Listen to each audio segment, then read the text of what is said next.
2, tackling matters related to the economy, jobs and infrastructure. 3, accelerating quality education, skills revolution and health. 4, integrated human settlements and land release. 5, safety, social cohesion and food security.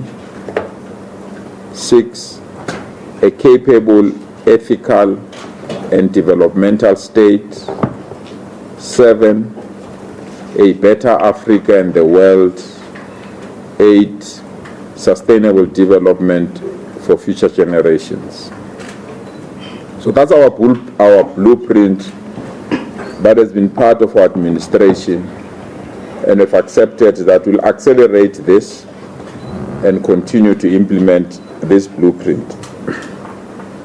Within this context, we have elevated things that we feel are non-negotiables between now and the end of the political term. That is in the next 17, 18 months. The first one is the immediate need to ensure economic recovery and reconstruction. I think you are quite aware that COVID affected the manner in which our economy was functioning in our province. We want to accelerate the recovery part of it and the repositioning of the Gauteng economy. 2, we want to strengthen the immediate fight against crime, corruption, vandalism, and lawlessness. 3, we want to move immediately to change the living conditions in the townships, informal settlements, and hostels. Those are the 3 things that we are going to accelerate, and you will see some of these things will feature prominently when we announce the new team that is going to lead us in this regard. In our consultations with members of the Executive Council, the ANC was also very firm on what kind of a team they want. And they sent a strong message to the Premier that there must be no compromise on competency and skills. There must be no compromise on gender parity. And you'll see the team we are going to release will have more women than men on the basis of the firm commitment that the ANC gave us. The ANC said we must appoint leadership that is beyond reproach, that is not attached to scandals, leadership that is clear, and leadership that does not have questionable characteristics. The ANC further said we must appoint leaders or MEC that are ready to serve, that they will hit the ground running and there won't be any further delay. And the ANC called that this leadership must also represent our alliance partners. So it gives me a great pleasure to reintroduce to you the new members of the Executive Councils, or the MECs, that will lead us to implement what I've just alluded to above. In terms of health, we've added health and wellness. So it's now the Department of Health and Wellness. And the reason we've added wellness, we are very worried that our people only arrive at the hospitals when they're already sick.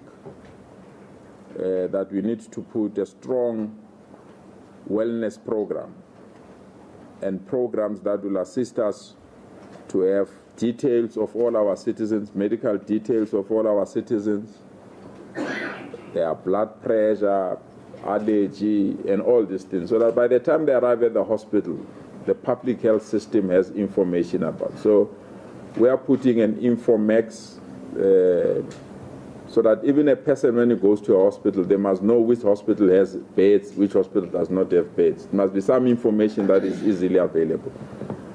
Don't have to send patients to a hospital and they are told the hospital does not have beds and people have to wait. So we're investing a lot in information management at that particular level.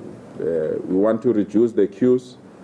We want to reduce. You'll see when we proceed on other areas that we are intervening. So the wellness component will also have a strong regulatory arm.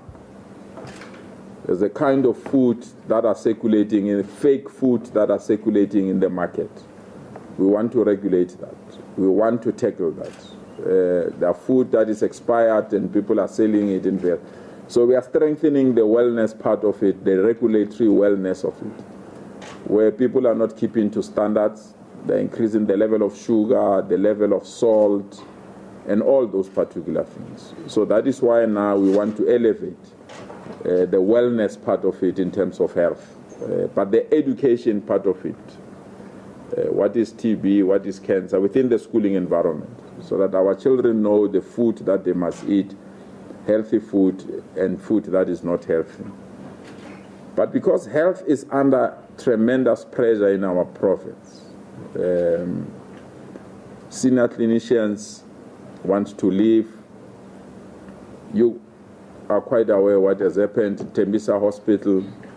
So we need a senior leader in the ANC to be deployed there and take that responsibility on our behalf.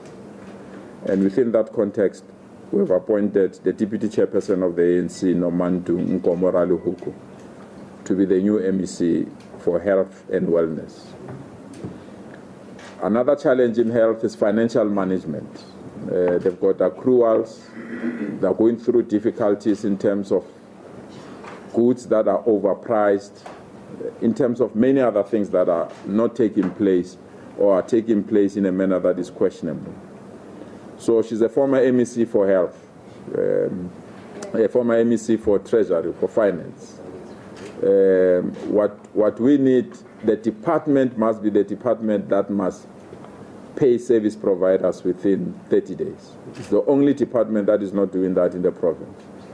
So because she has that experience of finance, we really believe she can go there and assist us and sort out all. Because if you don't pay service providers, you're not going to get service.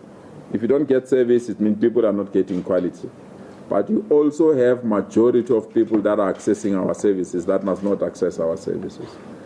So she will assist us there, and the Deputy Chair have accepted this mandate with humility, and I want to thank her. We are serious about health, and that is why I'm starting with it. Hospitals in the townships must not be the way they are now. So the MEC has an immediate task. Hospitals in the township must be the best hospitals we have in the province. We are starting in the township. It's part of our broader township development agenda that we have. All the hospitals that are based in the township, we want to see a 360-degree change. Level of medications, service, the infrastructure, and everything that is within the health. So this part is a part that we want MEC Nomantu Nkomora-Luhuku to go there and assist us. Can't have people queuing since 6 o'clock in the morning and they only get access to a medical doctor around 2 p.m. That must be history.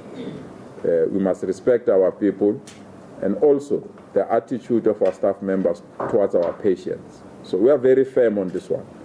And we believe MEC Nomantu Nkomora-Luhuku will assist us. The economy is a big thing. It's massive. We said that we want to reconstruct our economy. We've attracted massive investment, and thanks to our former premier, we've attracted investment from Germany and other areas. The motor industry is an area where we really believe we are making major progress. The Roslyn Belt is an area that we really believe will assist us. We've also passed a law that will assist and make investment easier.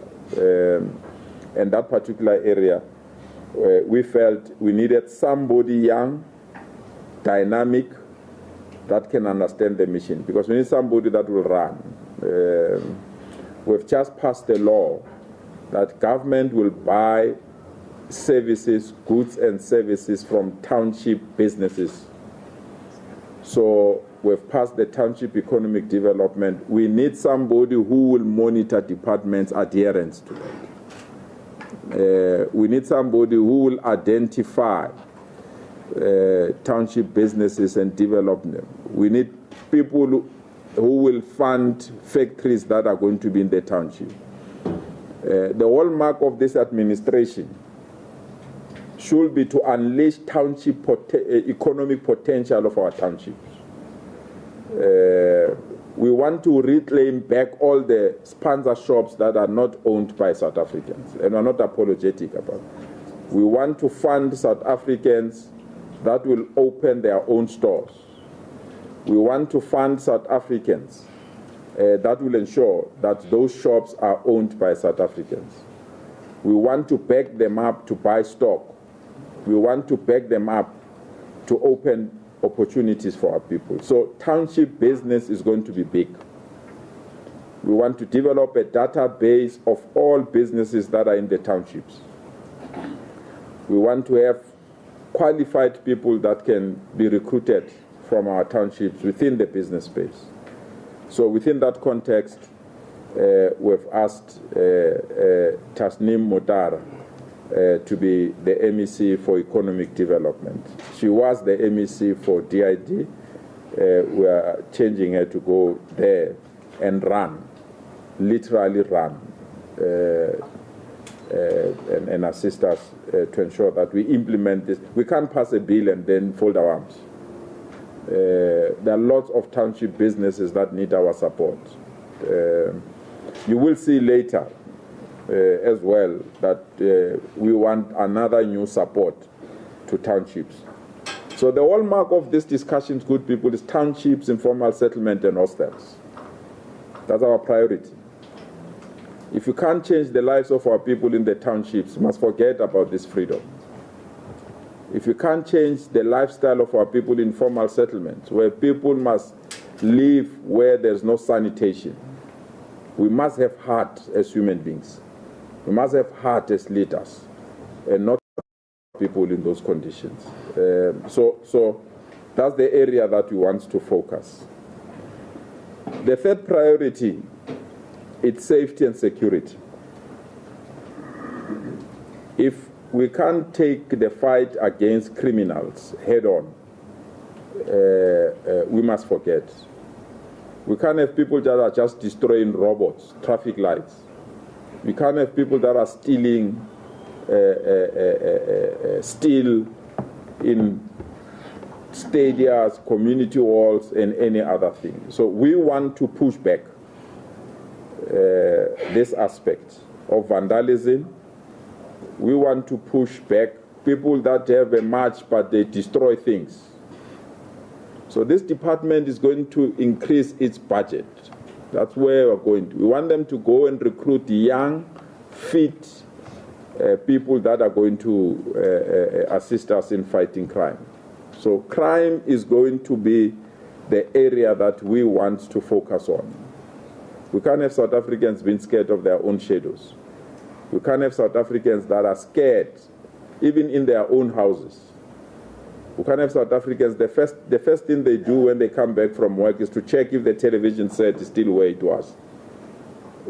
We are bringing a huge force with the law enforcement agencies. I'm already in advanced discussion with the Minister of Police and the Minister of Transport. We have something called Gauteng Police. We want to expand it. As I said, we intend to recruit not less than 6,000 people. We want every ward to have a car that is patrolling in that ward. We want to get high-powered vehicles that we will share with the police and supplement the police. We really believe we must have at least 4 helicopters that should be ready to go to any area of crime and assist. We are going to take this fight against criminals head on. We are also creating an e-security network, a new e-security network. That e-security means we want face recognition CCTVs every inch of Gauteng. Every inch of Gauteng must have face recognition CCTVs to monitor the movements. You will see when we go to transport and finance, we want to take over the e-tolls countries immediately to monitor movement of cars. So we are going big on that aspect. We are doing a research because we are going to have 6,000 young people that are going to be in every ward in terms of security, supplementing law. We are not replacing, we are supplementing the police and the traffic police. That is why we are meeting with the minister to assist us how best we have. So we want every Gauteng citizen to have what we call an e-panic button. We are starting with government staff. E-panic button, if you are under threat, you press it, and then our forces will come and assist you, especially for GBV incident. If there is a woman feel they are not safe, they'll press that e-button, and our forces will come and assist them and protect them. We are serious in the fight against crime. We can't surrender our future to criminals. And that's why we are putting this kind of interventions. And the law enforcement agencies is going to play a critical role. And we've asked a no-fear person to lead it, Comrade Faith Mazibuko, to lead us in the fight. We can't have kidnappings just happening, and that is why the helicopter component. We can't just have people robbing cash in transit in the middle of a freeway and nothing happens to them. We want to enter that space and push back. If we can fight crime in Gauteng, we would have saved South Africa the tag of being a crime destination or an area where tourists are killed and other things. So we're going big on this one. That is why it's part of our budget movement. So we're going to move lots of budget in the fight against crime and lawlessness. I must emphasize that lawlessness. People who put just a building anywhere without getting permission, without getting license. We are also putting a 24/7 anti-land invasion team. 24/7 anti-land invasion to fight lawlessness. Can't just have people putting informal settlement anywhere anyhow. Now that we want to eliminate informal settlement, we don't want new people creating new informal settlement. So we'll put a unit to stop land invasion 24/7.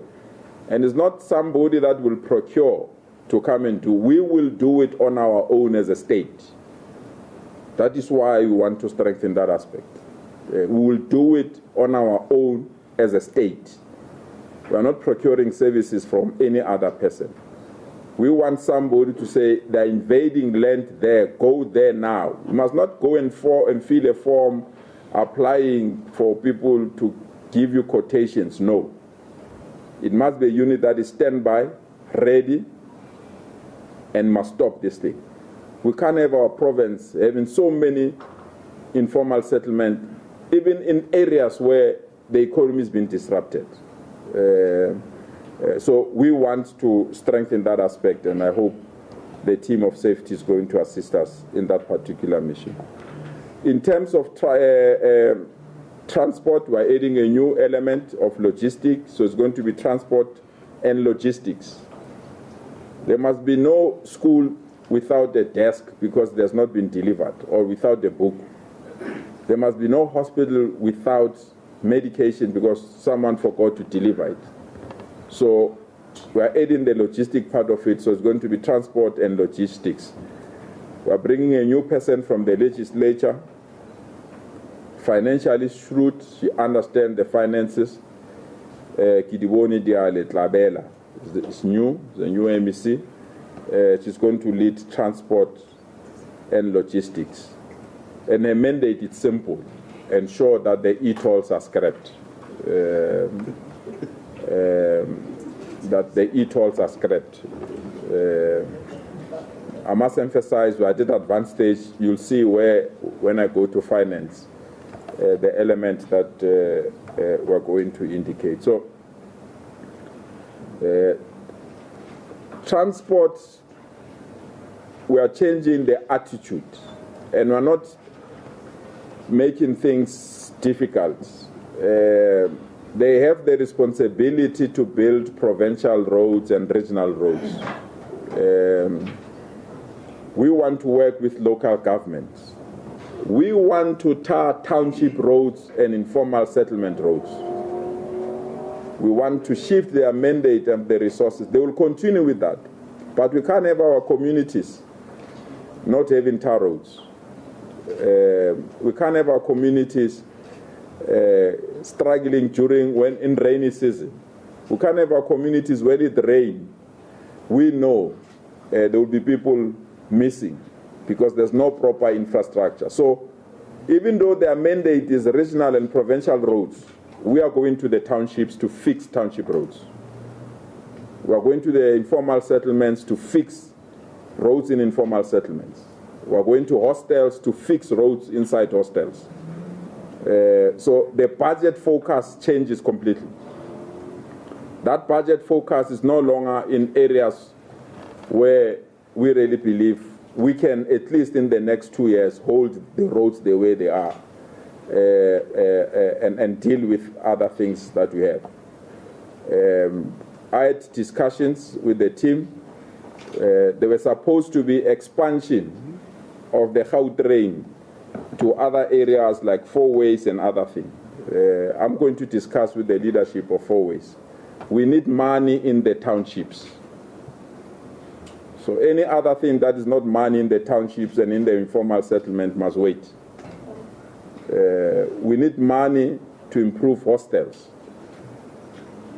So the budgeting component of the transport must be to tar streets in the townships, close potholes in the townships, put things that will ensure that when it rains, our people must not struggle to get into their own houses because it's raining. We must not do that. We must ensure that our people live in conditions that we promised a better life for them. So the budget priorities are going to the townships. We have to fix townships. We have to fix informal settlements. We have to fix hostels. We can't be happy when communities are going through the pains that are going in the townships, in the hostels. So that's the approach that we are taking. I know this one, people have been waiting to know who was replacing me in education. We have taken the chairperson of the portfolio committee, Matume Chilwan, to lead education. We are creating a new department to manage coalition governments in our province. There are a lot of instability. We are jealous about the need to ensure that local authority functions. So we are removing COCTA from human settlement to be a standalone department so that it gives attention to local government and it gives attention to coalition in particular, how to manage coalition and how to assist parties. Because some of the things, they just need conflict resolution rather than vote of no confidence. You just bring the parties involved, get a professional mediator, assist them. You must not be quick to have vote of confidence. These things create instability. And my worry is that we are losing skilled engineers, skilled people, because there's no one wants to work in an environment that is not stable. And we must be jealous about people that we want to recruit and bring. So COCTA will be a standalone department. We are bringing eGov to COPTA. eGov is our ICT hub of the department. And we are also introducing a new thing called research and development. There are lots of things that government must do on their own, and it needs research and development. If you check the highest cost of the private sector as research and development, we as government want to accept things. We have to do our own research and development as government. For example, the e-panic button, we want to do it as government. And go and research and develop things that can assist us. So we are bringing research and development. So here it's COPTA, eGov, research and development. And I've appointed our former chief whip, Mzigaifani Mzikumalo, to lead us there and ensure that local government is stable, and to ensure that coalition government does not bring instability in our province, because it affects the economy. But key to me, it affects skills. We have to recruit the best to come to Gauteng. But if you have this instability, all other municipalities will recruit the best out of all of us. So we need to stabilize that and assist the local authority. We are creating a new department of infrastructure. This new Department of Infrastructure incorporates human settlement. So we've got two departments, human settlement and infrastructure. They have to build houses in the townships. They have to change all the hostels the way they are to be habitable. Those hostels must be fit for human beings to stay there. So there are 5 hostels that are controlled by the province. The team has already been mandated to go and start with those 5 hostels. Other hostels are controlled by municipalities. We are going to find a way of working with municipalities. But the 5 that are going, they must be a model of a future hostel that we want. And we want people that stays in the hostel. We must know who they are. We are going to work with donors. So if there's something that we are going to do, is to change the face of hostels. We still want them to be family units. But those that want to stay in hostels, those hostels must still look beautiful. You must not have hostels with sewer flowing freely. You must not have hostels where people are washing with cold water because there's no electricity in the hostel. I grew in a hostel, so at Block 4 in Sutoga Hostel in Tembisa. That's where I used to hide for police when police were looking for me. So hostels must be fit for human consumption, for human beings to stay there. So all the hostels are going. I campaigned in Mamelodi Hostel. It's dirty, smelly. Can't have people staying in those kind of places. So the key mandate there in terms of human settlements is land release. We want to release land. There are young people that need land. They don't want somebody to give them an RDP house. If you give them land, government tar the streets, put water, put electricity, put sanitation, the person can finish the house on their own. So we are going that route. We are going to release a lot of land to young people in particular. The roads will be tarred, you will have sewer, you will have water, you will have sanitation, electricity. You can just build on your own and finish whatever that you have. That's the massive orientation that we want to take as part of the mandate of human settlement and infrastructure development. So we have appointed Lebogang Maile to lead us with that aspect. We move to finance. Finance, we are adding 2 important elements there. Because we want to scrap e-tolls, the mandate of the new MEC for finance is to formulate a new revenue methods that we want to utilize to take the debt away from Sandral. So his first mandate to move quickly to scrap the e-tolls. We need that new revenue model. So he's mandated to deal with that aspect. The second aspect, utilizing the relevant laws, and I'm emphasizing that, utilizing the relevant laws and in agreement with National Treasury, we want to be the first province to establish a state bank. So the mandate of the MEC for Finance is to establish the state bank.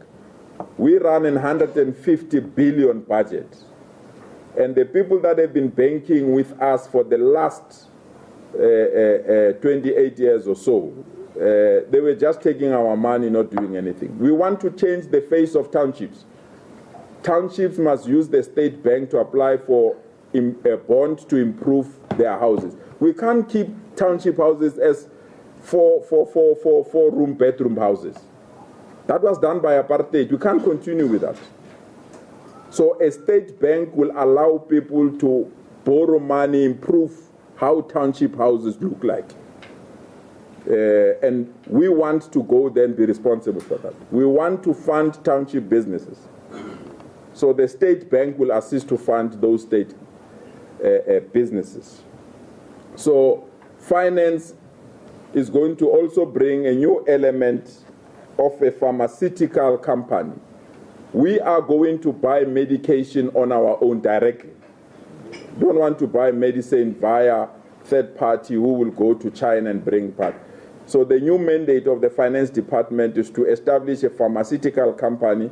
We will buy medication in bulk directly from the holders of those titles. So we are bringing a pharmaceutical company under finance that is going to assist us. There must be no hospital without medication, especially township hospitals. There must be no clinic without medication. So we are going to buy medication directly on our own. And the finance department is going to manage that to ensure that we don't have problems. So we have appointed the provincial secretary of the Communist Party, Jacob Palama Mamabulo, to be the MEC for finance. He understands why we want a state bank. He's not going to disappoint us. This will test the character whether it's indeed a communist or not. But we'll do this within the law. We'll do this within the law. And then we'll consult with the relevant institution, the Reserve Bank, Treasury, and all other things. We're not going to do that outside those things. Sport is crucial. We want to elevate libraries. We want to elevate the support for sport. We have lost many things in terms of sports. The international events that are not coming. I mean, you know, the MTN final is going to Durban. We want Gauteng to be the home of all this competitive sport. Athletics, netball. So we want somebody who's going to lobby to have this thing. We have left this thing to other provinces where they were controlling majority of sports events and international events. So, and we want these events to be in the townships, some of them, so that townships can host some of these events. We want to upgrade all sporting facilities in the townships. You know, that ground in the township that is dusty, the MEC must go there and ensure it has proper grass, proper infrastructure in the township. Who said our children must play with dust? They must play with proper infrastructure. So we've assigned Murakani Musubze to be the MEC responsible for sport. Social development, we are changing things there. We can't say Nyaupe is a problem and throw our hands. Said to the new MEC, we are going to open, like we are opening people to apply to come to our schools. We need any parent that has a child that has a problem with Nyaupe. We want to take those children for 6 months as the state. Anyone that is a Nyaupe addict, we are not doing this through NGOs. NGOs have been dealing with this thing, but this problem is continuing. So we want all Nyaupe children, everyone that has a problem with Nyaupe, we are taking them to a farm that is owned by the state. They are going to stay there. We will rehabilitate them. The Department of Health will give them medication. The Department of Education will assess them. If they are ready to go to school, we'll send them to school. We'll carry the bill as the state. Those that are talented in sport will do. We want all Nyaupe. We will kill this thing of Nyaupe. Yes. We can't surrender our children and young people to Nyaupe. So we are taking all, including homeless people. We can't have every city, people are sleeping in the CBD area. And we're funding NGOs to assist us with that problem. It's clear they failed if the problem is still there. So homeless people, even if we can't move them out, but they deserve comfort. But we want to take them, we want to create centers in the areas where they are, at least to have where to wash, where to put their things in a locker, so that they can go and look for a job and come back and get a place to stay and all other things. So we are changing the way we are treating homeless people and the way we are treating Nyaupe addicts. We can't surrender young people to this drug called Nyaupe. So we want to take everyone that has Nyaupe, we want to take care of those children. We will clean them. After 6 months, they will be better children. They will be better young people. But there must be a focused program on them, very focused, to attend to these issues. We've asked Mbadi Thope to lead this battle, to be the MEC responsible for social development. You can see that this leadership represents retention and continuity, as we are only bringing literally 2 MECs because the other vacancy was held by me as an MEC. So we've kept almost 7 MECs within the team, so we've not made major changes. And unfortunately, we couldn't accommodate all other people. Then all those that are not part, we're identifying areas where we are deploying them so that they can be in a position to assist us. I wish the team well, and let's serve the people of Gauteng, and let's do it now. Thank you so much. Thank you very much, Premier. Colleagues, welcome to Gauteng. When we are changing gears. So this is what is going to happen, colleagues. We're going to call the judge so that the MEC can actually take the oath. Then after that, colleagues, you can ask the questions. So we don't want to actually create a break in between. It might actually delay. So it's coming.